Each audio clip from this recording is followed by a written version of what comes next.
السلام علیکم ورحمۃ اللہ وبرکاتہ۔ آج میں آپ کے سامنے سورہ المائدہ کی آیت نمبر 32 یا 32 کا ترجمہ لے کر حاضر ہوں۔ سماعت فرمائیے۔ اعوذ باللہ من الشیطان الرجیم، بسم اللہ الرحمن الرحیم۔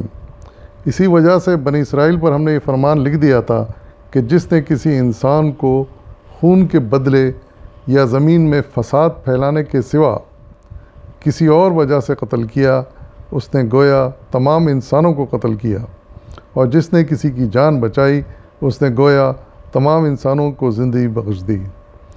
مگر ان کا حال یہ ہے کہ ہمارے رسول پے در پے ان کے پاس کھلی کھلی ہدایات لے کر آئے، پھر بھی ان میں بکثرت لوگ زمین میں زیادتیاں کرنے والے ہیں۔ صدق اللہ العظیم۔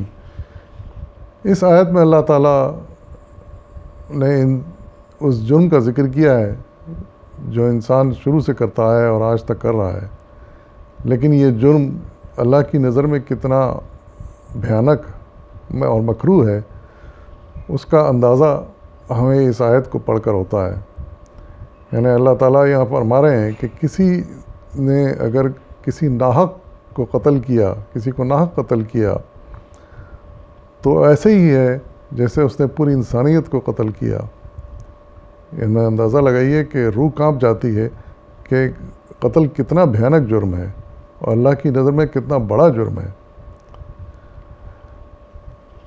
اور دوسری طرف اللہ تعالیٰ فرما رہے ہیں کسی نے کسی کی جان بچائی تو ایسے جیسے پوری انسانیت کی جان بچائی ہے۔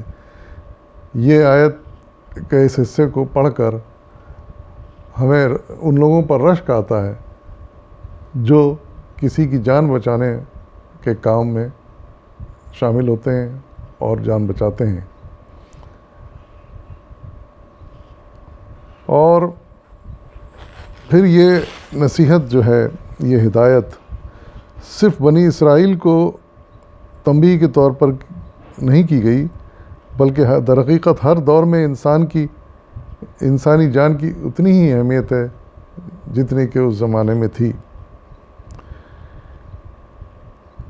یہاں ہمیں بھی اس ہدایت کا، اس تنبیہ کا ذکر کر کے ہمیں بھی متوجہ کیا جا رہا ہے، ہمیں بھی ہدایت دی جا رہی ہے کہ یہ جرم اللہ تعالیٰ کے نزدیک نہایت ہی قبیح جرم ہے اور اس کو کسی حال میں نہیں کرنا چاہیے، ورنہ اس کا عذاب اللہ تعالیٰ کے یہاں بڑا بھیانک ہے اور وہ ہمیشہ کے لیے جہنم ہے۔